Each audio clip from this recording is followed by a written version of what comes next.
Hey friends, Denise Hammonds here, coming from my house. We are going to be talking about the third skill in the relationship skills, which is relinquishing control. Relinquishing control was one of the hardest skills for me personally to really master. I never ever thought that I was a controlling person, but I discovered it was really bad for me. I saw myself as being helpful, and I knew I did have a problem with complaining and worrying. I just didn't realize that all of that was about control, and it was all based in fear. So ask yourself, are you a complainer? Are you a worrier? Because if you answer yes to those questions, then you do have some control issues. And all control is based in fear of some sort. So one of the problems with trying to control situations or other people is that you are ignoring your own issues and your own needs. A great analogy is to think of it as when you were a student in school. Remember how your teacher used to tell you to keep your eyes on your own paper. The reason that you are keeping your eyes on your own paper is because that's all you're responsible for. You aren't responsible for what's on Johnny's paper or somebody else's paper. You are only responsible for what is on your paper.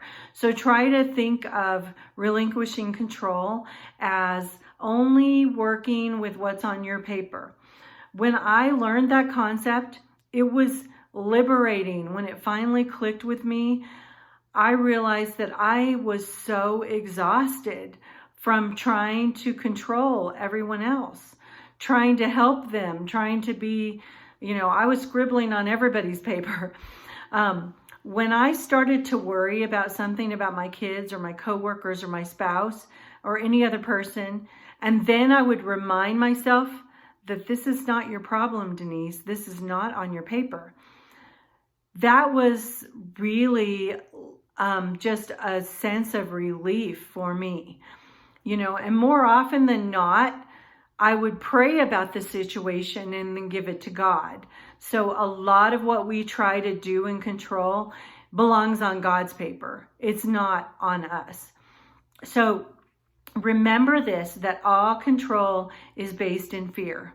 When you find yourself trying to control, whether it's through worry, fear, or if it's masked as being helpful, you are afraid of something. You're afraid of, if you don't do this, something's going to happen. So there are 4 questions you can go through to process that fear. So I'm going to go through the questions, and then I'm going to give you some analogies. So the first one is, what is my fear? The second one is, my fear realistic? The third one is, can I actually control the situation? And then question number 4 is it worth the intimacy it would cost me to try to control it? So let me give you an analogy or an example of how to process this. So let's say that I am going somewhere with my significant other. We're getting ready to go to a party or something, right? As we're getting ready, I look over and see what he's wearing, and I ask him this question: is that what you're going to wear? The most likely reason for me to ask that question is that I don't really approve of what he's wearing. I don't approve of his wardrobe choices, so I'm trying to control that, right? But why? I need to ask myself that question. So I have some fear behind this, apparently. So what is my fear? I may be afraid that I will be embarrassed by what others think about what he's wearing. So is that fear realistic? Question number 2. Probably not. Even if another person does not approve of his clothing choices, they're probably not going to judge me on his choices. And then if they do, well, they probably are the one who has a problem. So question number 3, can I really control the situation? Well, sure. I could insist that, he changed clothes. I can insist that, I'm not going with you if you wear that. I mean, I could be upset if he doesn't do what I ask. Question number 4, but is it worth intimacy that I'm going to lose to try to control this? And the answer to that question is almost always no. It's rarely ever yes. The only time it would be a yes is if it's a life or death situation. So clothing is not a life or death situation. You know, it's not going to be worth it for me to start a fight over what he's wearing and then we be angry and not even enjoy ourselves at the party. So, you know, as Henry Cloud would say, play the movie and see where that's going to get you. Controlling doesn't serve us well. You know, there are situations where you might need to control a situation. If a person, say, was going to drink and drive, you know, asking yourself that question, is it worth the loss of intimacy to take the keys? The answer to that question might be yes. But again, that's a rare situation. Most of the time when we're trying to control something, it's not worth it. So the Serenity Prayer is a really great way to help yourself process relinquishing control. And the Serenity Prayer simply says, God, grant me the serenity to accept the things I cannot change, the courage to change the things I can, and the wisdom to know the difference. So let's break that down. God, grant me the serenity to accept the things I cannot change. Those are the things that are on everybody else's paper, not my problem, those situations that I can't control. God, help me just accept them. And then the second part says, give me the courage to change the things I can. Those are the things that are on my paper that I have control of. And then the wisdom to know the difference. So really knowing where those boundaries are, what's on my paper, what's not on my paper. So there's a, way that you can sort of have a prayer that goes with this, asking God, whose paper is this on? Okay.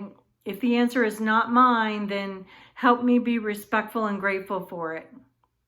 And if the answer is mine, then ask God to help you be brave enough to honor your desire about it and to change things where you need to in relation to what you need to do for yourself. So when we relinquish control of what is not on our paper, it allows us to really see what we've been ignoring on our own paper. It helps us to really see where we need to do some work within ourselves, where we can explore things that will make us happy and maybe even where we can serve and minister to other people. A complaint or a worry is often an unexpressed desire. So really thinking about, if I have this need to complain about something, how can I flip it to what I would love?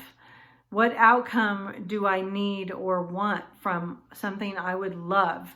Those pure desires from self-care that we talked about in the first session. When we realize what the pure desire is, then we can express it and honor it without the complaint or the worry. So I want to challenge you to really look at how to focus on what's on your own paper and let go of everything else. Relinquish control of things that are not within your control. And if you still have something that you feel like you can't let go of, praying and asking God to take it and giving it to Him so that it's on His paper. So I hope that you are journeying with me and that relinquishing control is a skill that you are working on and that hopefully you will accomplish, because like I said, for me, it was the most liberating skill because it helped me let go of everything else that wasn't my problem. So take care, and until next time, talk to you then. Bye.